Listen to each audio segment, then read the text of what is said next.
Merci de nous choisir. Il est midi et c'est l'heure du grand journal. Au sommaire, le pari de la mobilisation pour Y'en a marre. Le mouvement appelle les citoyens à venir massivement cet après-midi à la place de l'Obélisque. Les Sénégalais interrogés là-dessus sont partagés sur l'opportunité de tenir ce rassemblement. Ironie de l'histoire, Abdoulaye Wade exprime le soutien du PDS à Y'en a marre, ce mouvement qu'il avait combattu en 2012, et Ali Sow n'est pas d'accord avec Abdoulaye Wade qui appelle à rejoindre Y'en a marre. Vous entendrez l'ancien ministre et président du MPD Liguey. Le rassemblement de cet après-midi organisé par Y'en a marre, vu par le porte-parole du gouvernement. Le Sénégal est un pays démocratique où les libertés d'expression sont garanties, a dit Seydou Gueye.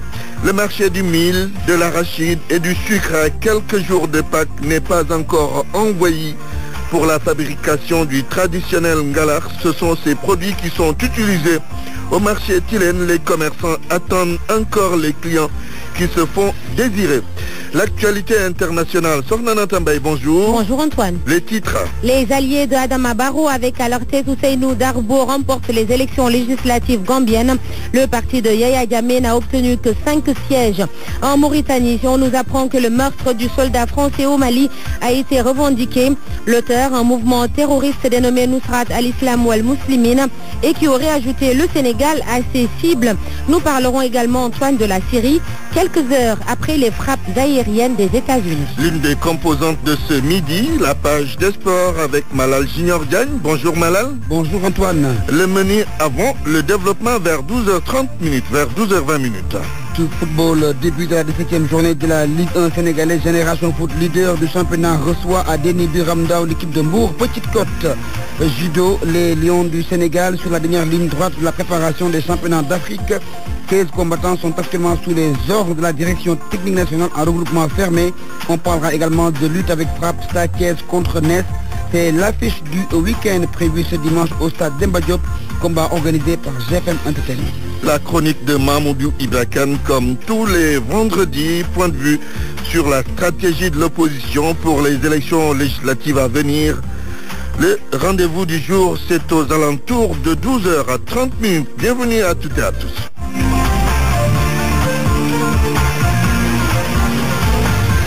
Antoine Diouf.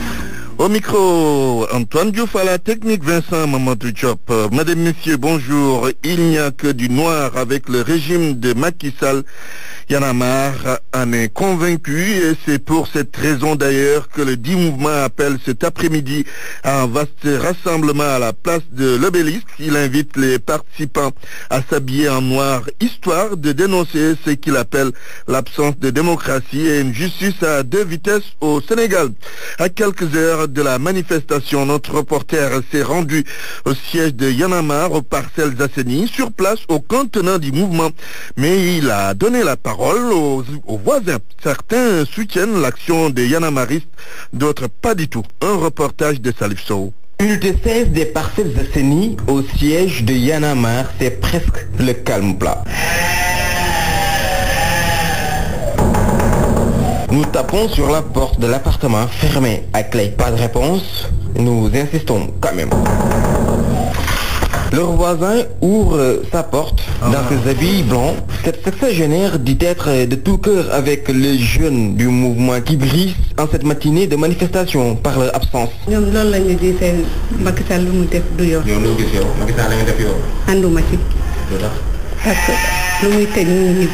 Mais elle ne sera pas à la place de la nation, tout comme ce jeune homme très engagé en 2012. Il habite la maison d'à côté du siège. Voilà, on habite dans le même quartier et on se salue tous les jours. Personnellement, j'ai un peu pris d'écart par rapport aux choses politiques. Donc tu vas t'habiller en noir? Non, je m'habille naturellement comme ça. Donc je ne vais pas m'habiller en noir ou en... Tu es en noir et blanc là? Oui, mais ça tombe juste. Mais ça ne veut pas dire que voilà, je suis pour Macky ou contre. Ce menuisier, lui, sera bel et bien de la partie. La cause défendue par ses voisins est noble, juge-t-il. Il mérite d'être soutenu. Ce qu'ils défendent, c'est pour tout un chacun. Vous voyez, je suis déjà en noir. J'y serai cet après-midi à la place de l'Obélisque, de même que mes apprentis. Y'en a marre veut 1 million de manifestants cet après-midi à la place de l'Obélisque. C'est pour dire non aux dérives du régime en place. Salif Sow, Parcelles Assainies, Radio Futur Média. Sur l'opportunité ou pas de tenir le rassemblement de cet après-midi, une partie de l'opinion reste divisée.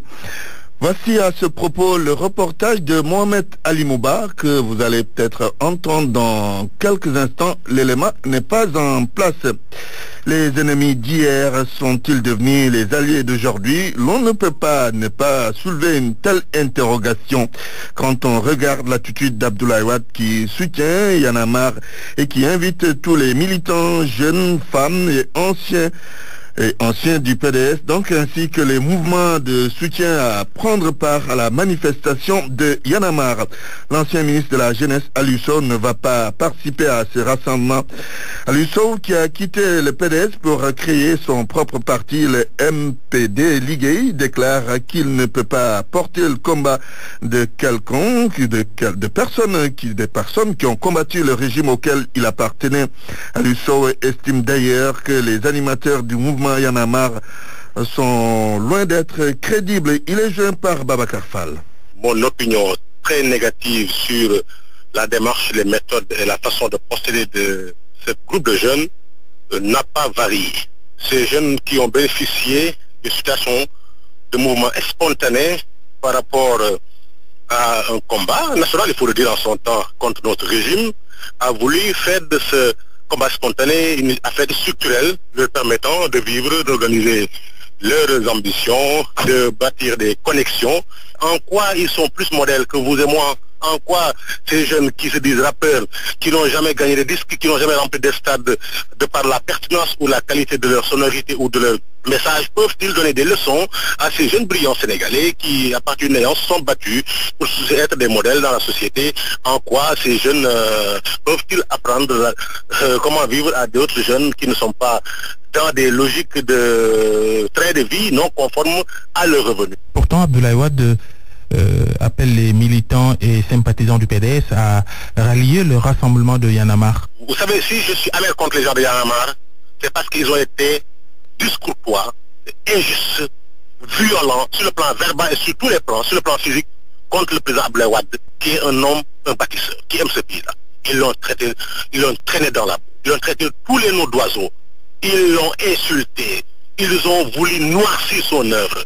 Ils ont profité d'une situation au sein de ce régime pour un peu dresser une certaine partie de la jeunesse contre Abdoulaye Wade et son œuvre. Ces jeunes-là, si j'ai un contentieux avec eux, c'est principalement à cause de cela et le fait de voir ce genre de modèle. Si aujourd'hui le président Abdoulaye Wade, dans sa clémence ou dans son sens du pardon, peut comprendre ces jeunes-là, je ne suis pas encore à ce niveau-là. Aliou Sow, pas du tout tendre avec Y'en a marre sur l'opportunité ou pas de tenir le rassemblement de cet après-midi. Une partie de l'opinion reste divisée.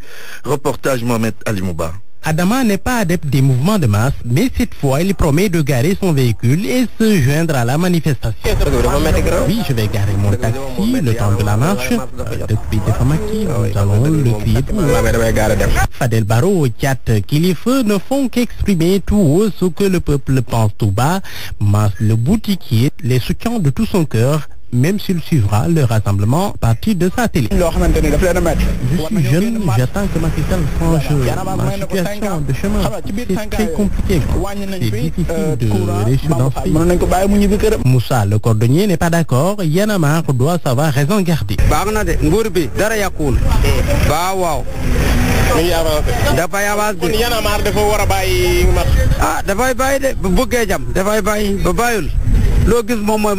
Le vieux Fall enfonce le clou. La démocratie ne doit pas être une occasion pour faire n'importe quoi dans un pays de droit. C'est pas le fait d'être en démocratie. Tout ce que la personne veut dire, elle le dit. C'est pas normal. Moi, je trouve ça anormal. Qu'est-ce qu'ils ont fait depuis le début? Après les événements de Abdoulaye Wade? Depuis lors, qu'est-ce qu'ils ont fait? pour consulter, le fait de contester tout le temps, tout un peuple. Mais le président, il travaille. Plus que quelques heures et Y'en a marre sera à la place de l'Obélisque après le défi de l'autorisation, celui du rassemblement. Le porte-parole du gouvernement qui se prononce sur le rassemblement de cet après-midi déclare que le Sénégal est un pays démocratique où la liberté d'expression est garantie. Seydou Gueye répond par la négative quand on lui parle de justice à deux vitesses et au sujet de l'opposition qui appelle à manifester. Seydou Gueye la qualifie d'opposition en perte de vitesse. Il est joint par Barthélémy Ngom. Ce rassemblement me semble une activité ordinaire dans une démocratie modèle où l'expression et la liberté d'expression des citoyens est garantie par la Constitution, moyennant le respect des procédures indiquées par la loi pour y arriver. Rien de particulier, rien d'exceptionnel à part la petite clameur qui est montée un certain temps, un certain moment du fait un peu des altercations entre acteurs. Y'en a marre dénonce un manque de démocratie sous l'ère Macky Sall, une justice à deux vitesses. Que répondez-vous? Je ne suis pas de cet avis. Je crois même que c'est poser un mauvais regard sur le Sénégal, puisque en fait de démocratie, nous avons réussi à consolider notre démocratie à l'issue du référendum. La justice à deux vitesses également, ce n'est pas acceptable comme critique, tout simplement puisque notre justice est une justice digne, exercée par des magistrats qui ne peuvent pas être instrumentalisés. Et je pense qu'il faut soigner notre discours. Moi, là où j'attendais Y'en a marre, c'est qu'il se prononce sur la montée de l'indiscipline, qu'il se prononce sur la montée du manque de respect aux institutions. Là aussi, ce sont les vrais risques que nous faisons courir à notre démocratie, puisqu'il y a de plus en plus de manque de respect aux institutions, d'irrévérence par rapport aux institutions. Et ça, c'est une question qui me semble mériter être à l'agenda de Y'en a marre. La coalition Manko Wattu Sénégal appelle les Sénégalais à rejoindre le mouvement Y'en a marre. Pour autant, cela ne vous fait rien? Non, absolument rien. Je pense que l'opposition est dans une période un peu difficile où, au-delà de son manque d'organisation, elle est caractérisée par une faiblesse notoire du point de vue de l'argumentation de la proposition et puis de son rapport à l'opinion. Donc, ils vont s'accrocher à tous les trains, quitte même à voyager sur les passerelles. RFM, fréquence de modulation 94.0, la radio en puissance. Antoine Diouf. Il est 12h12, vous suivez le grand journal. Une présence massive des agriculteurs à l'Assemblée nationale, c'est le meilleur moyen de mettre le Sénégal sur la voie de l'émergence. Ce sont des propos du président du Centre de gestion et d'économie rurale du Waalo. D'après Adjouma Bo, c'est une question de justice sociale que les agriculteurs soient bien représentés à l'hémicycle. Il procédait au lancement de son mouvement politique dénommé La Patrie aide la patrie. Correspondance à Ousseynou Diagne. Le développement durable ne peut se faire en marge des véritables acteurs que sont les agriculteurs. Ils doivent être représentés massivement à l'Assemblée nationale.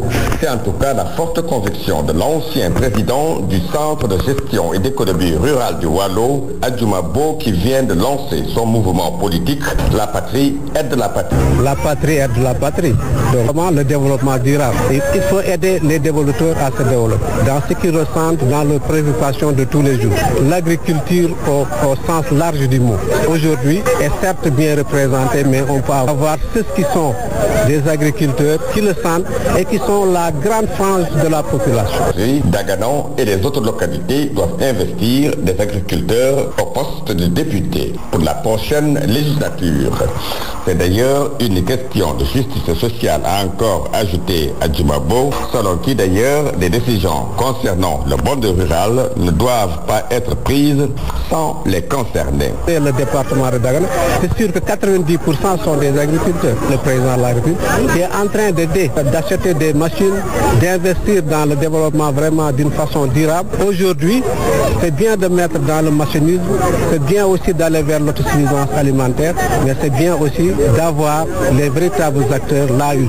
Adjouma Bo a lancé son mouvement politique La Patrie aide la patrie à l'occasion de la finale de la zone de Pach dans la commune de Rongre. Richard Toll, à Ousseynou Diagne, RFM. Adjouma Bo, donc, c'est l'ancien président du Centre de gestion et d'économie rurale du Waalo.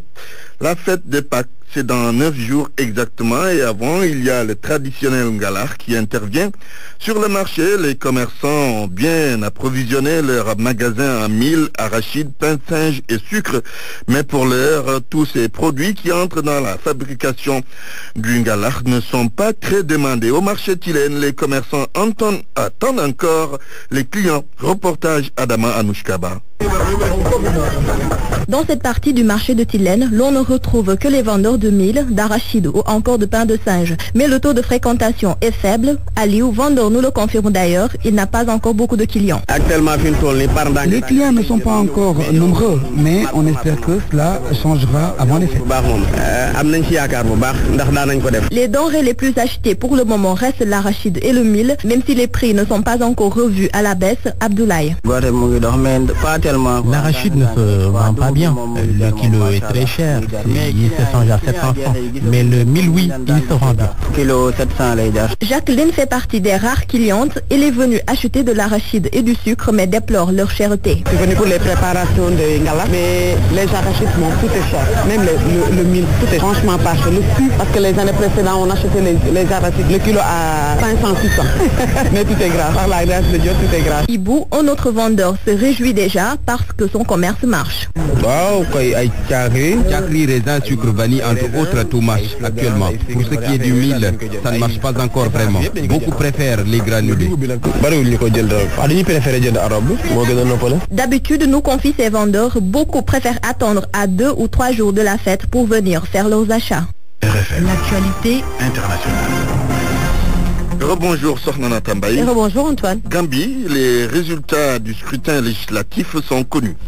Selon la commission électorale indépendante, l'UDP de Ousseynou Darbo est arrivé en tête avec 31 sièges sur les 53. D'autres formations alliées du régime en place ont aussi récolté quelques sièges. L'APRC de Yaya Jammeh va se contenter que de 5 sièges. Les élections se sont bien déroulées, nous dit notre envoyé spécial à Banjul Laminba. Annoncé dans la soirée d'hier, c'est finalement en début de matinée que les résultats du scrutin législatif ont été dévoilés par le président de la commission électorale indépendante. Sans grande surprise, les résultats publiés par Ali Momar Ndiaye donnent largement gagnante la formation d'Ousseynou Dabo qui a surclassé de loin la PRC de l'ex-président Jammeh, jusqu'ici majoritaire au Parlement. L'UDP a gagné 31 sièges, la PRC 5, la NRP 5, la GDC 5, la PDOIS 4, la PPP 2 et un candidat individuel qui lui aussi a remporté sa circonscription électorale. Le président de la commission électorale, qui toute la nuit durant a proclamé progressivement les résultats par circonscription regroupée, a tenu à saluer la maturité du peuple gambien ainsi que le travail transparent accompli par la commission qu'il dirige.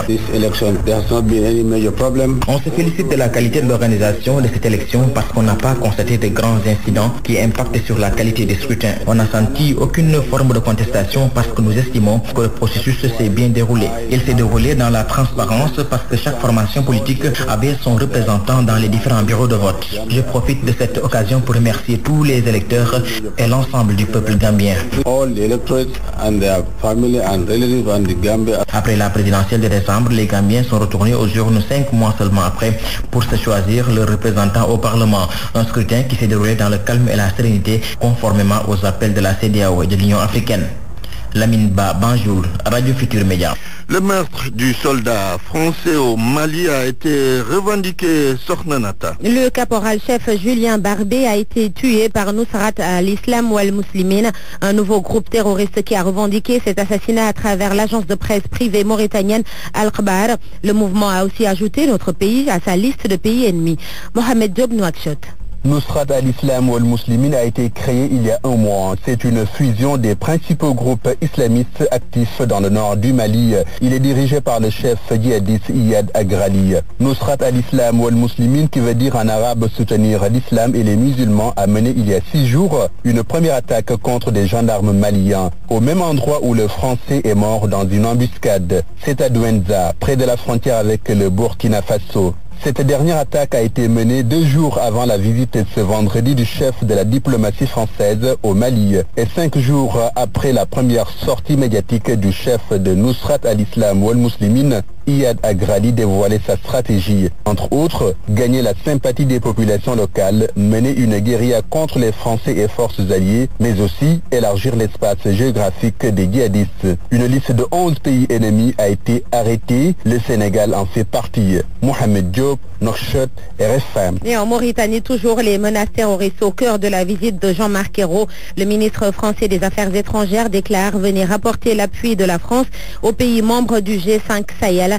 Ces États veulent mettre sur pied une force d'intervention commune pour faire face au terrorisme. Au Burkina Faso, des militaires ont été condamnés à des peines de 10 à 17 ans de prison. Ces ex-membres du défunt régiment de sécurité présidentielle sont reconnus coupables de l'attaque d'un dépôt d'armes de l'armée. La plus lourde peine a été infligée au cerveau de l'attaque, 17 ans d'emprisonnement ferme. Daoud Diouf pour les détails. Ils sont 15 militaires condamnés à des peines de 10 ans et plus. Ils étaient poursuivis d'avoir utilisé les armes volées lors de l'attaque du dépôt d'armes pour libérer de prison les généraux Gilbert Diendéré, l'ex-chef du RSP, et Djibril Bassolé, ancien ministre des Affaires étrangères au niveau donc du Burkina Faso. Ces deux hommes étaient incarcérés pour leur implication présumée dans le coup d'État manqué de septembre 2015. Parmi les militaires condamnés, on peut retenir le nom du sergent-chef Ali Sano, considéré comme le cerveau de l'attaque. Il a été condamné à 17 ans de prison ferme pour complot militaire. Le sergent Olo Stanilas Silver Poda, lui aussi donc, qui a été arrêté et condamné à la même peine de prison. Quant aux 13 autres soldats, ils écopent de 10 ans avec pour complot militaire, vol aggravé, désertion à l'étranger en temps de paix, détention illégale d'armes et de munitions. Du côté de la défense, les avocats ont accueilli la décision du tribunal avec stupéfaction. Ils promettent de se pourvoir en cassation. Parlons maintenant des frappes aériennes en Syrie, des morts et des réactions.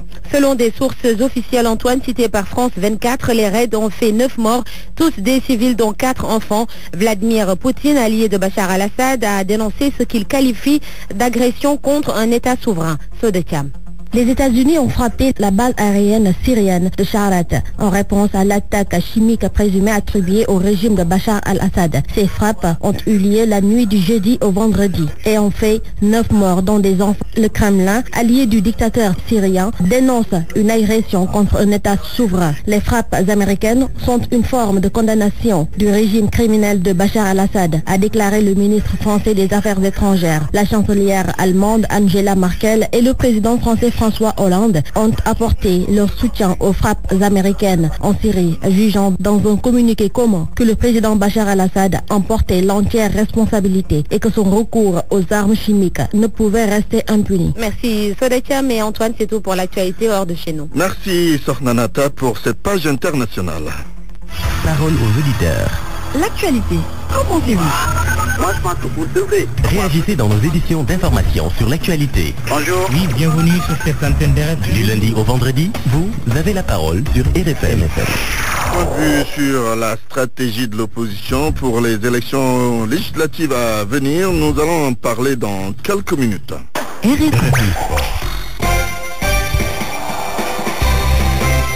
Le football en ouverture de cette page des sports Malal Junior Diagne, c'est officiel, Sadio Mané ne va plus jouer cette saison. C'est officiel, c'est son club Liverpool qui l'a annoncé tout de suite sur son site internet. Sadio Mané, l'international sénégalais, ne va plus donc fouler les pelouses de la première ligue anglaise jusqu'à l'année prochaine. Le Sénégalais est blessé au genou et devra donc observer un long moment pour donc sa guérison et sa rééducation. La nouvelle vient de tomber, un coup dur pour son équipe qui comptait sur le Sénégalais pour titiller les équipes qui occupent les premières places de la première ligue anglaise, mais également un coup dur pour l'équipe nationale du Sénégal qui va jouer à partir du mois de juillet prochain pour le compte des éliminatoires de la Coupe du Monde 2018, Antoine. Oui. Le football, c'est également la 17e journée de la Ligue 1 sénégalaise qui va donc démarrer ce week-end. Samedi déjà, avec Adeni Biramdaou, le leader Génération Foot qui reçoit Mbour Petite Côte au stade Demba Diop Niary Télé joue contre la Linguère de Saint-Louis.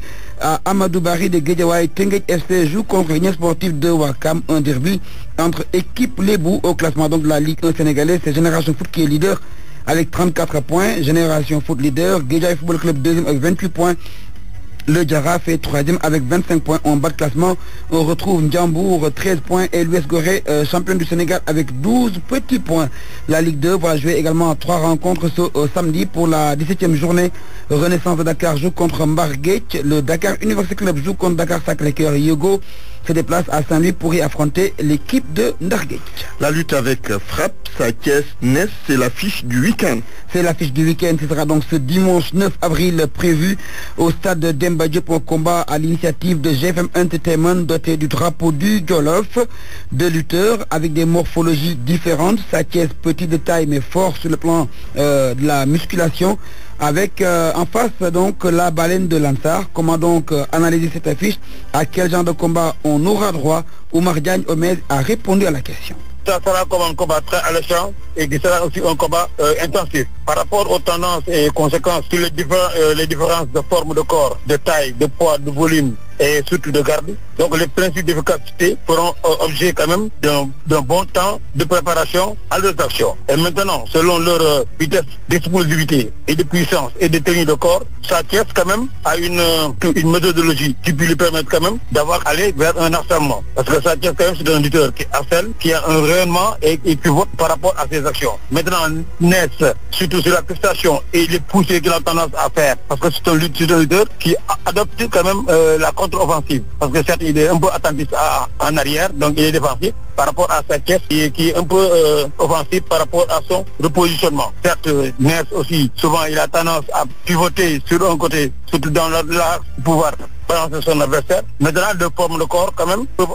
quand même faire une certaine différence par rapport à leur agilité. Ness, quand même, si vous voyez son centre de gravité qui est un peu bas, mais surtout sa stabilité reste quand même sur ses appuis et souvent il est sur ses quatre appuis. Certes, en matière de boxe, tous deux ne sont pas quand même si forts en matière de boxe, mais certes des brèches et des ouvertures pour pouvoir passer à l'attaque et au contre. Combat donc prévu dimanche à Demba Diop à suivre en direct sur la RFM. À noter également que ce soir, la soirée, donc la nuit du Jolof qui était prévue donc en prélude à ce combat a été reportée jusqu'au 28 avril. Ce sera au Grand Théâtre. Le basket avec la Coupe de la Ligue et la Coupe du Maire. Les demi-finales connues. Oui, les demi-finales de ces deux compétitions, Antoine, sont connues. Avec d'abord la Coupe de la Ligue chez les filles. On aura à l'affiche des demi-finales l'AS Ville de Dakar contre le Djaraf de Dakar. L'équipe de l'AS Sebop défiera le Dakar Université Club. Chez les hommes, on joue pour le compte des demi-finales de la Coupe du Maire de Dakar avec au programme de ces demi-finales l'AS Douane qui sera opposé, qui devra faire face au Dakar Université Club. Les militaires de l'ASFA devront en découdre avec l'équipe de l'Union sportive de Ouakam. On termine avec le judo, avec l'équipe nationale du Sénégal qui prépare les championnats d'Afrique de la discipline. On est à la 38e édition. Ce sera donc du 14 au 16 avril prochain à Madagascar. Et déjà, 16 présélectionnés sont en regroupement, parmi lesquels il y a 7 lions et 7 lions du judo qui se préparent. Objectif, aller à Madagascar, combattre et ramener des médailles d'or pour le Sénégal. Merci Malal Junior Diagne. RFM, la chronique du jour. Notre chroniqueur s'intéresse à l'appel au rassemblement à la place de la nation du mouvement Y en a marre et à la question du mandat présidentiel en Afrique. Une vraie maladie, n'est-ce pas Mahmoudou Ibrahim? Le mandat, une épidémie qui fait le tour de l'Afrique. Mandat unique, mandat limité à 2, mandat illimité. La question est loin d'être tranchée. En Gambie, l'heure est aux premières législatives après l'élection à la présidence de la République d'Adama Barrow et sa promesse de se contenter d'un mandat de transition de 3 ans au lieu des 5 prévus par la Constitution. Au Bénin, le président Patrice Talon, qui s'est également engagé à faire un seul mandat de 5 ans, voit son projet d'instauration d'un mandat unique de 6 ans rejeté par l'Assemblée nationale. Un camouflet politique pour le président homme d'affaires successeur de Boni Yayi. En République démocratique du Congo, le président Joseph Kabila, frappé par la limitation du nombre de mandats à 2, et qui aurait dû passer l'éponge depuis l'année dernière, annonce la tenue de la présidentielle avant fin 2017. Va-t-il s'abstenir d'y prendre part en respectant à la fois la Constitution et l'accord politique conclu avec l'opposition sous l'égide de l'Église congolaise? Nul ne sait. Au Sénégal, si le climat politique est tendu depuis le référendum de 2016 et encore en ces jours marquant les 5 ans de pouvoir du président Macky Sall, c'est parce que pendant longtemps, l'élection présidentielle suivant celle de 2012 a été considérée comme devant se tenir en 2017. Tel était l'engagement du président Sall jusqu'à ce que le Conseil constitutionnel y opposa son veto. Ce sera finalement en 2019. La liste des pays africains où la durée du mandat et le nombre de mandats font débat, l'instabilité politique survivra. S'entendre sur l'échéancier électoral est le b.a.-ba de la démocratie. Difficile, voire impossible, dans ces conditions de se mettre au travail dans un continent qui a le plus de défis de développement à relever. Et si justement le temps, l'énergie et l'argent consacrés à limiter ou à prolonger la durée des mandats présidentiels et de leur nombre étaient plutôt mis à profit par les acteurs politiques pour assurer aux populations africaines une vie meilleure? Juste à titre illustratif, plus de 600 millions d'Africains, soit la moitié de la population totale du continent, n'ont pas accès à l'électricité. Mamoudou, vous allez nous parler maintenant de la manifestation de ce vendredi à l'ex-place de l'Obélisque organisée par Y'en a marre et de la contre-manifestation que voulait organiser le secrétaire d'État à la communication Yakham Mbaye. En être à polémiquer sur une marche et une contre-marche, cela veut dire qu'on n'a pas beaucoup avancé. Un pas en avant, 2 pas en arrière, quoi. Y'en a marre qui appelle à un rassemblement ce vendredi 7 avril à la place de la Nation ex-Obélisque. Du côté du pouvoir, Yakham Mbaye et compagnie qui appellent à un autre rassemblement le même jour à la même place. Le débat n'est pas de savoir qui a demandé en premier à manifester. Il n'est pas non plus de renvoyer dos à dos les deux demandeurs. Le vrai débat est ailleurs. La vocation d'un pouvoir n'est pas de manifester. Un pouvoir, ça pose des actes et ça laisse apprécier, voire marcher. Sur la mythique place de l'Obélisque, n'est-ce pas que la nation rassemblée a célébré dans la joie le 4 avril le 57e anniversaire de son indépendance recouvrée? Et le défilé civil et militaire a été très apprécié. Un pouvoir serein se garderait bien de gâcher la fête. RFM, la presse du jour. Presse du jour, Georges Detchediop. À la place de l'Obélisque cet après-midi, et habillé en noir, s'il vous plaît. C'est l'appel de Y'en a marre. Le rassemblement du mouvement aura bien lieu. Le préfet de Dakar l'a autorisé. Toute la presse en parle. L'observateur a eu la confirmation de l'autorité administrative elle-même. Selon le préfet de Dakar, le rassemblement de Y'en a marre est autorisé. Il n'y aura pas de contre-manifestation. Voilà qui est clair. Mais le secrétaire d'État à la communication, Yakham Mbaye, confie à l'observateur avoir renoncé à leur marche suite aux demandes pressantes de camarades de parti et d'autorités étatiques. Résultat, le journal Le Quotidien y voit une baisse de tension à l'Obélisque. Oui, pour Le Quotidien, le préfet a finalement baissé la tension en autorisant le rassemblement du mouvement activiste à la place de l'Obélisque qui sera cependant encadré. Mais pour la Tribune, à travers cette autorisation, c'est le pouvoir qui est revenu à la raison. Vox Populi a une autre lecture. Le journal a noté une stratégie du secrétaire d'État à la communication qui a donné ses résultats. L'offensive à outrance et le bluff payant de Yakham Mbaye. Vox Pop fait référence à son offensive médiatique contre Y'en a marre, le grand déballage, une véritable guerre des nerfs contre les Y'en-a-marristes qui aujourd'hui font face à un défi si l'on se fie à Vox Pop, le défi du million. Du million parce que Y'en a marre dit attendre au moins 1 million de personnes à la place de la nation, ce qui explique sans doute le titre du journal Enquête, le défi de la mobilisation. Certains, selon mon confrère, ne croient pas que le mouvement puisse réussir ce pari. Le coordinateur de Y'en a marre répond que les gens viennent massivement ou pas. Nous ne sommes pas un parti politique qui compte ses militants pour pouvoir continuer son action. Le nombre importe peu. Ce qui est important aux yeux de Fadel Barro, c'est de poser les actes qu'il faut. Et à ce propos, Y'en a marre peut quand même compter sur l'ancien président Wade, qui chante « Y en a marre ». Cette phrase barre d'ailleurs la une du journal Les Échos. Wade a instruit les libéraux de participer massivement à la manifestation contre le pouvoir en décomposition. Abdoulaye Wade a demandé à tous ses militants de se rendre au rassemblement de cet après-midi à la place de l'Obélisque. Sous un autre registre, celui des prochaines législatives, l'observateur soupçonne que Wade soit la botte secrète de l'opposition. En tous les cas, selon l'Obs, Wade pourrait figurer sur la liste commune de l'opposition en gestation. Il pourrait même être la tête de la liste nationale. Au sein de la coalition Manko Wattu Sénégal, l'idée est agitée. Et selon l'Obs, l'opposition peaufine donc sa stratégie. Les négociations sont en cours et dans les propositions faites ça et là, la plus plausible est que les leaders aillent à l'assaut de leurs départements respectifs. Leur principal adversaire était lui chez Maître Aïssata Tall Sall hier. Macky Sall présentait ses condoléances suite au rappel à Dieu de la mère du maire de Podor. L'AS raconte la rencontre et souligne que le président Sall est revenu sur les relations étroites qui le lient au père de Aïssata Tall Sall, lequel lui a donné du courage lors des moments difficiles de sa vie, l'a encouragé en lui demandant de se battre. Aïssata Tall Sall, touché par le geste du chef de l'État,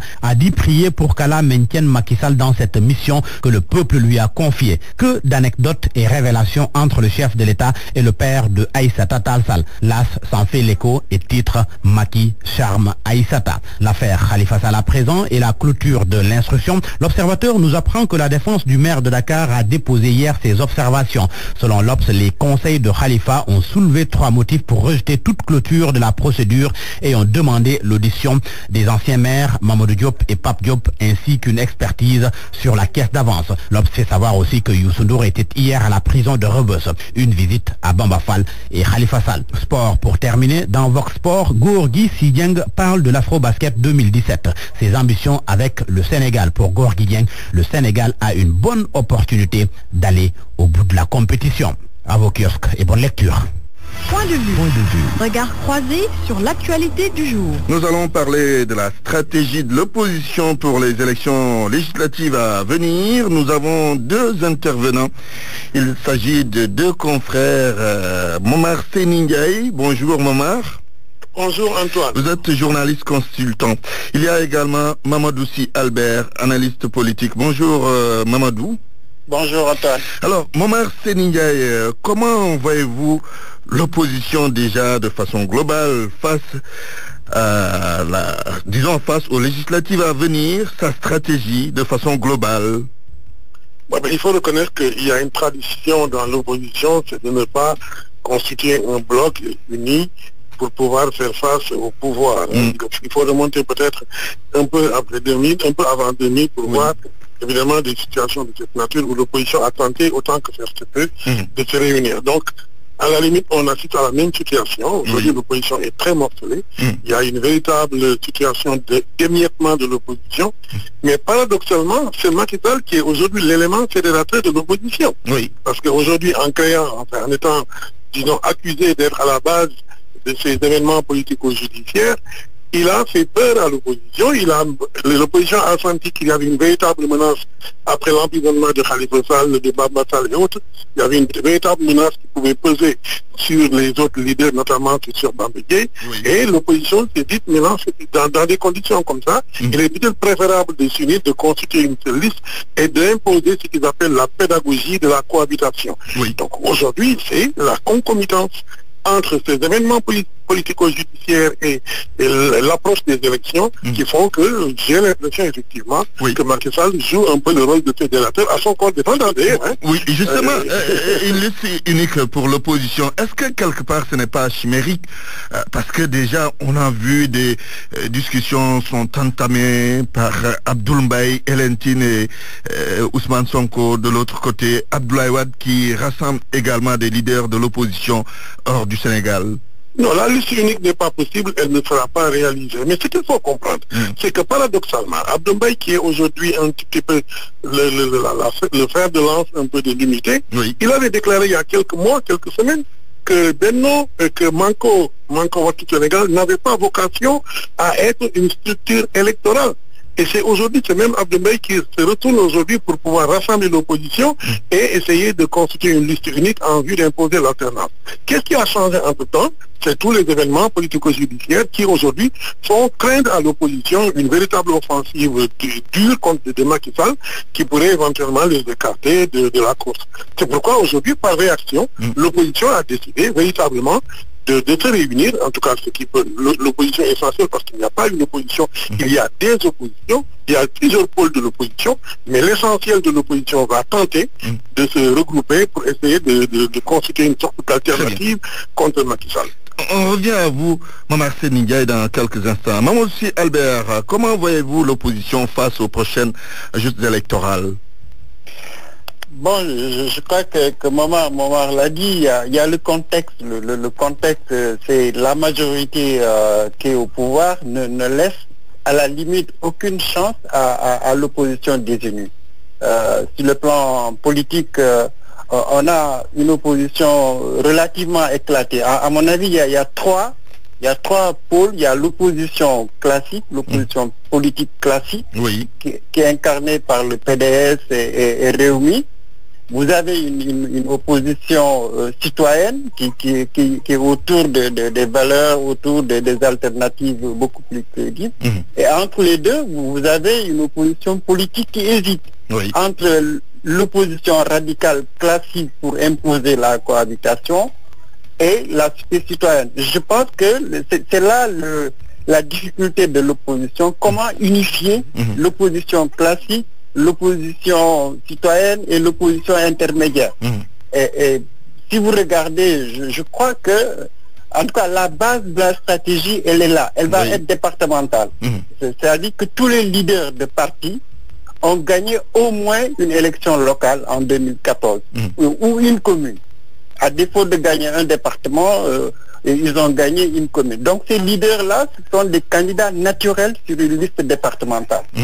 Mais maintenant, au niveau national, c'est là où il devrait y avoir un débat sérieux entre les partis politiques, et les citoyens. Quel est le programme alternatif au niveau de la prochaine Assemblée nationale? Qu'est-ce qu'ils entendent par cohabitation? Quelles sont les réformes qu'ils veulent initier au niveau du législatif, au niveau du pouvoir exécutif, au niveau du pouvoir judiciaire? Donc c'est à ce niveau-là. Je crois que si l'opposition parvient en tout cas à se réunir autour d'un programme alternatif face à la majorité. Vous croyez au rassemblement de l'opposition véritablement? Non, c'est pas un objectif. À mon avis, c'est pas un objectif immédiat. Dans tous les cas, quelle que soit l'issue de l'élection, si vous avez la majorité pour Benno à l'Assemblée, l'opposition sera nécessairement unifiée au niveau de l'Assemblée.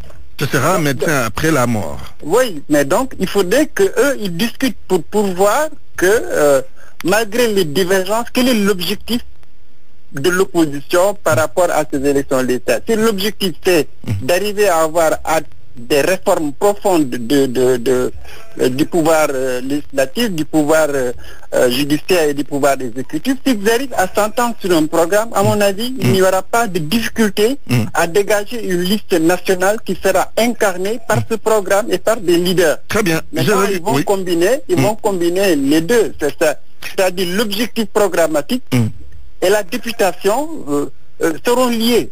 On va choisir au département en fonction de l'importance des uns et des autres au niveau des départements et des communes. Et au niveau national, on va voir qui va incarner le mieux ce programme alternatif. Une sorte de bon dosage. Merci. Je vous retrouve dans quelques instants, Mamoudou Albert.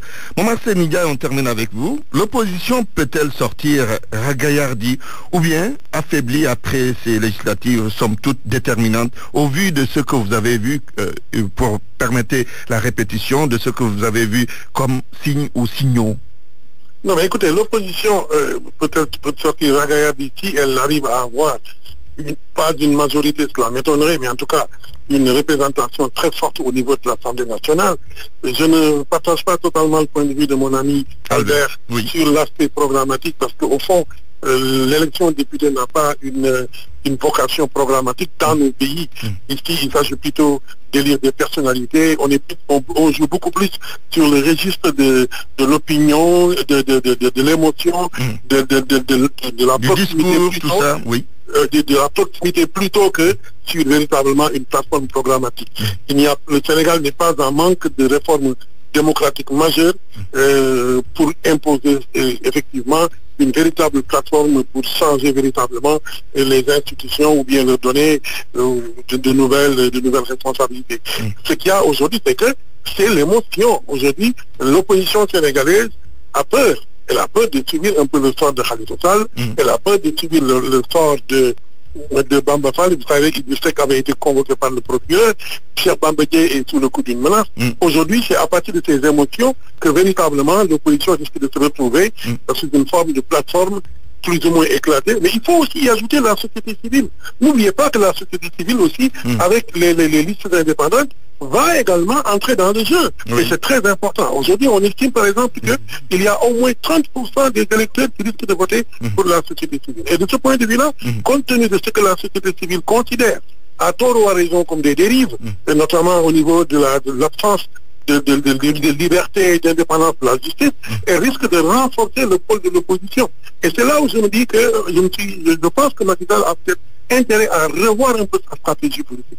Elle est en train de fédérer non seulement l'opposition en son sein, mais elle est en train de graisser la société civile sur l'opposition. Et de ce point de vue-là, il me paraît important de voir exactement comment faire pour éviter à son niveau de cette sorte d'alliance naturelle qui pourrait se faire entre la société civile à l'image de ce que fait Y'en a marre aujourd'hui et aujourd'hui l'opposition qui cherche malgré tout à se rassembler. Merci Momar Seyni Ndiaye, journaliste consultant. Albert, on termine avec vous. Les chances de l'opposition par rapport à ces législatives, vous les voyez comment?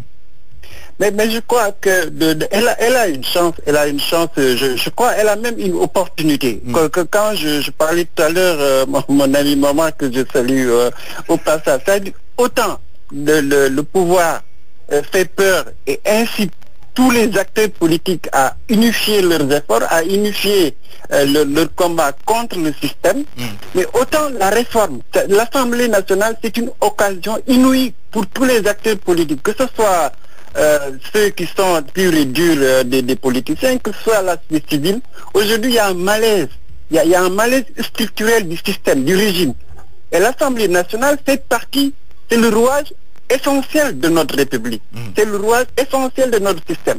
Est-ce que l'opposition peut dire que nous voulons une réforme du pouvoir législatif? Est-ce que la société civile est d'accord sur une réforme du système politique et en général et singulièrement du pouvoir législatif? Si les deux acteurs arrivent à s'entendre sur le type de réforme qu'il faudra faire au niveau de l'Assemblée, parce que l'Assemblée, c'est pas seulement les représentants. Aujourd'hui, vous regardez la configuration de notre Assemblée, mais tous les courants sont représentés. Mais après 5 ans, l'Assemblée n'a pas bougé. Au contraire, on est en train de dire que c'est l'Assemblée la plus nulle, c'est celle qui a trahi le plus les aspirations des Sénégalais. Donc, à mon avis, c'est à ce niveau-là du programme, de l'analyse, que les Sénégalais peuvent adhérer au projet de cohabitation ou à un projet de société civile, au moins qu'on arrive à un équilibre acceptable du pouvoir de la gouvernance de notre État. Et je crois que ça, c'est un message qui peut passer au niveau de l'opinion. De l'opinion, oui. Merci, Mamadou Sy Albert, vous êtes journaliste politique. C'est fini pour Point de Vue. La météo, le ciel sera globalement dégagé sur le pays ces prochaines 24 heures. Le temps chaud va persister à l'intérieur du territoire avec des maxi de températures qui vont varier entre 41 et 45 degrés. Cependant, sur le littoral, les températures journalières ne dépasseront pas les 27 degrés. La fraîcheur nocturne et matinale sera légèrement ressentie sur le littoral nord. C'est la fin de cette édition. Je vous rappelle les titres. Antoine Diouf. Le pari de la mobilisation pour Y'en a marre. Le mouvement appelle les citoyens à venir massivement cet après-midi à la place de l'Obélisque. Les Sénégalais interrogés là-dessus sont partagés sur l'opportunité de tenir ce rassemblement. Ironie du sort, Abdoulaye Wade exprime le soutien du PDS à Y'en a marre, ce mouvement qu'il avait combattu en 2012 et Ali Sow n'est pas d'accord avec Abdoulaye Wade qui appelle à rejoindre Y'en a marre. Ali Sow était dans ce midi. Le rassemblement de cet après-midi organisé par Y'en a marre, vu par le porte-parole du gouvernement. Le Sénégal est un pays démocratique où les libertés d'expression sont garanties, a dit Seydou Gueye. Et puis le marché du mil, de l'arachide et du sucre à quelques jours de Pâques n'est pas encore envoyé pour la fabrication du traditionnel galas. Ce sont ces produits qui sont utilisés au marché chilien.